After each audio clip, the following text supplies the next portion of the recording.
Hi everyone, and welcome to my experience with the Pixel line of phones. I've only had the Pixel 3a XL, and here it is. Actually, I'll just quickly show it to you. So there it is. It's a beautiful looking phone, and as you can see, it's one which you can actually replace the screen on very easily. And looking at that, I'm sure you can judge that my experience with the Pixel didn't work out in the end. So basically what happened to my phone is it got wet, and I was a bit too hasty after it got wet, and I tried to switch it on, which is the worst thing to do. Never do that. If the screen goes blank, just don't press any buttons and get it straight to rice.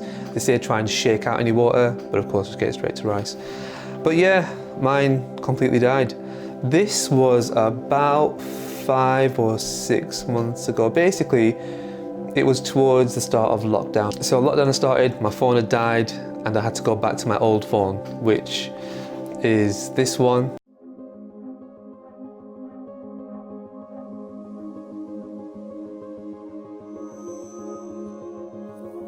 The Huawei Mate 8.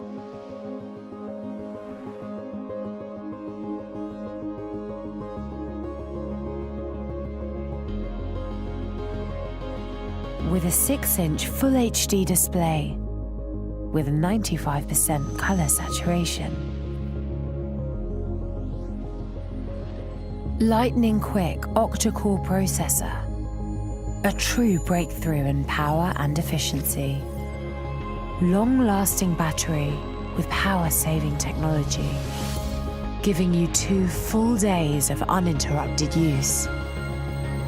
16-megapixel camera with fast focus and outstanding imaging capabilities.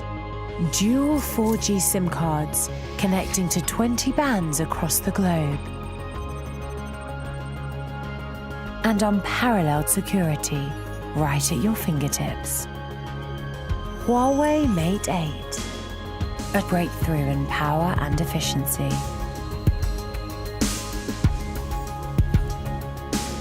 I've got to give Huawei credit because I've still actually been receiving updates on that phone, which is quite unbelievable. Amazing actually to say that it's still receiving updates and it's that old. It's actually got a very interesting feature where if I'm using a certain app, let's say YouTube for example, and I get a WhatsApp message, the WhatsApp message will pop up at the top of the screen, and I can then click a button to make the screen go split screen straight from that pop-up, which is a great feature. Anyway, back to the Pixel. So I bought the Pixel specifically for its camera, and when I say that, I got it for its video camera capabilities, not photos. I'm not so much a photo guy, I'm more videos. It also has Google Cloud with it as well. So I was like, okay, that's unlimited storage pretty much, basically. It's not at full quality. I know they compress the video, but I'll take it, you know? And I was coming from a phone, the Huawei Mate 8, which I do feel a bit robbed with when it comes to the camera. Photographs, fine, but photographs are easy nowadays. They can all do well. But even then, this would have focus problems. If the lighting wasn't extremely bright, it would really struggle for focus, and especially in video, it was always bouncing around for focus, which the Pixel hasn't really ever done. Once the Pixel camera has caught focus, it will keep hold of it, and it has like an iron grip on it. Even in low light situations, it's really good with focus, and that's what I really loved about it. It was really easy to use. I've actually got some footage which I'll show here, and this was all filmed on the Pixel 3a XL. I'll leave a link to this video in the description. All of the footage on this video is all Pixel 3a XL with a gimbal on it. I didn't really like to use the stabilization that's in the actual thing because it crops in. I didn't really want the crop, so I used a gimbal instead. So what was it like basically owning a Pixel? Coming from phones which have their own gimmicks, like Samsung's, which have their own like little features, and a Huawei Mate 8, which has its own features as well, like knock to screenshot, and you can use a knuckle to like do certain things like gestures and split screen.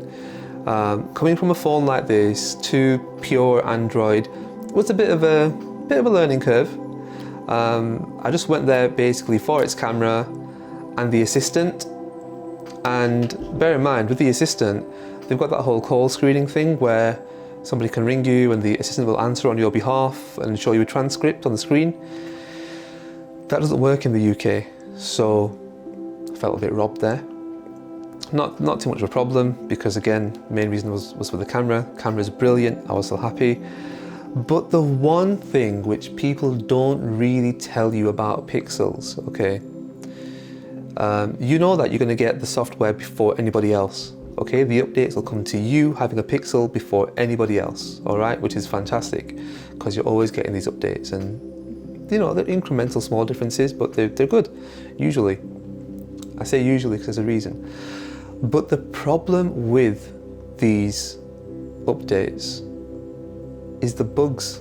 Now, I'm not saying they're riddled with bugs, but they definitely do have bugs, as all phones do, you could say, yeah. But you'll kind of get a little bit more than you might expect because you're the first to have the software. So in a way, it's tested on you having a Pixel, you know? And there were bugs.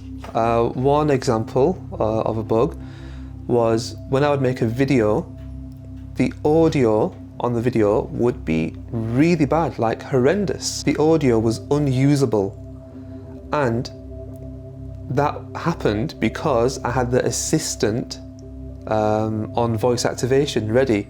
So I always had the assistant available and ready because I bought the phone because I wanted the assistant, and I bought the phone because I wanted the video camera.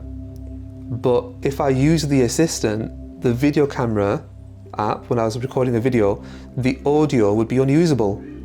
So I would have to deactivate the voice activation on the assistant, which is like its main feature. I have to deactivate that to record videos so the audio will be clear on the recording, and then reactivate it when I want to use it. So like the exact reason why I had bought the phone had kind of stopped working. I made a video about this and the solve, so actually showing this problem on my channel, so that exists. So if you just want to have a look at my channel, you'll see it. Aside from that, the file manager on the Pixel is unbelievably bad. I hate the file manager. I don't know if they've changed it since, because I've been using this old phone now for about 6 months. I don't know if it's been changed. I doubt it has. And when you want to actually use it to check files, search files, you know, manipulate them, it is really hard to do. I had to download a third-party file browser. I believe it was the Xiaomi one that I downloaded, and that could do things which the Pixel one, which was built in, couldn't do. So the Google app for file managing, horrendous. I don't recommend it. And when you stick a USB stick into the phone, it doesn't want to work. It'll say things like, this needs formatting, when it doesn't need formatting. So file management on the Pixel, despicable. I really hate it. That being said, overall, when you balance everything out and look at the whole thing, you know, the big picture, the phone itself is really good. It is really smart. When people ring you, when organizations ring you, it'll give you the name of the organization. If you're getting a call that is potentially spam, it'll show us potentially spam on there, and like just kind of give you a hint before you actually answer it. With the assistant, you can just tell it an actual organization's name, like ring just a random organization, and it'll ring it. It's actually really good in that sense. That the assistant is really smart. So I'll give a lot of credit there. Camera, unbelievable, fantastic. Still on a bit of file management. When you transfer like films, videos onto the phone, they're actually hard to find. So once you transferred it onto the phone, it's not immediately available or visible. It will find the metadata in the video or in the image, and it'll use that to put it into date order. So then you have to find, you know, where it is in terms of date order. So you might be scrolling for a while to find it. There are other things that have changed recently. So this is in the Google Photos app. And of course I haven't seen these recent changes because of course I haven't been using it. But I know that the Google Photos, in terms of its management, isn't really convenient. So there are these couple of things, and with the Pixel 3a particularly, it had 64 gigabytes of space, and I thought, you know, we'll manage with that. But about 20 gigs, I'm not sure if that's an exaggeration, it's been a while, was taken up like just by apps and just the system software itself. So you have about 40 to work with. So you're always, of course, always backing up to Google Photos. And even after that, you're like trying to save space and work on space. And you shouldn't really have to do that often, but it was being done quite often on this phone. So I'm really thankful that the new one, of course, still maintains its unbelievable price point, and it also has the camera, fantastic, and it has much more storage space. So that's fantastic as well, it's brilliant. I think it's aimed at a very savvy customer, somebody who understands optimization, because it is such a well-optimized system that is so underrated.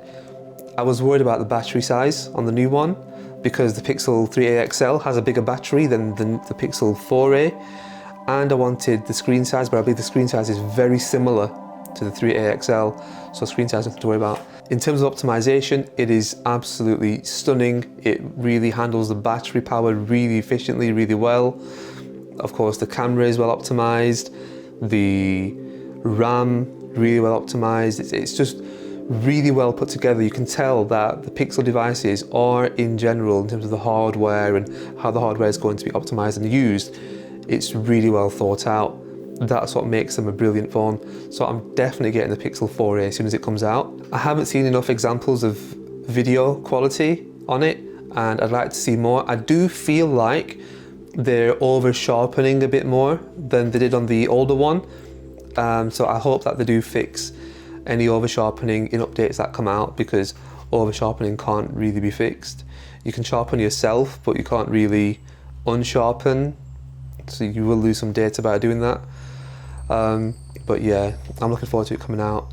It looks really nice, much bigger storage space, and it'll have new features. One feature that was missing was it doesn't know if you were looking at it. So on the old one here, you can be reading something and the display would fall asleep, which wouldn't happen on my old phone, the Huawei. But the new one, so the new Pixel, will have the feature where it does know that you're looking at it, so it won't fall asleep. Little things like that. They've done the right things on the phone to make it just smart enough to meet the criteria which, you know, you want and need and expect nowadays. All in all, what I'm saying is, with the Pixel, you might have a little bit of a roller coaster sometimes with bugs and things like that, but I strongly recommend them, specifically the new one, Pixel 4a. They have really hit a sweet spot with everything. The savvy consumer will buy it. It's a great price point. You're getting everything you need, brilliant features, unbelievable camera. For 99% of the things you do on your phone on a daily basis, it's in there. Unless you do things that are which needs specific requirements, let's say some kind of like hardcore gaming, or if you edit videos on your phone, which I think you actually can do both of those things. But if you do some specific things which are a little bit more niche on your phone, maybe you won't do it. But overall, the vast majority of things and more with the Assistant will be achieved with the Pixel 4a. I strongly recommend it. I'm actually a bit gutted that I'm not on this whole Team Pixel thing. I would have loved to have got a free phone, you know, but I know it's not all about getting a free phone, you know. And this whole Team Pixel thing, I think it's if you take pictures with the Pixel and you hashtag it, then eventually you're on it, something like that. But I do videos, so how does that work? Anyway, I'm looking forward to getting it. The plan is, hopefully as soon as it's out, God willing, I'm gonna have it, and I'll try and show you if it's something that you want to see, particularly video examples. But yeah, I think I've gone on for long enough. Yeah, my Pixel died, had to go back to my old phone, and it was after this phone died that I appreciated it. Before that, I was very much against them. I thought, no, they're too buggy, you know, there's too many annoying things in the phones, but after it died and I no longer had it, I was actually this close to buying another one of these. It's because the camera for me is that good. So yeah, it was after it died that I really appreciated this phone. And they've got rid of the squeeze assistant thing for the new one, which is a brilliant choice because I didn't ever use that squeeze feature. I turned it off. I don't want to squeeze my phone. I think it creaked a bit. When I squeezed it and didn't like it. But yeah, thanks for watching. See you in the next one.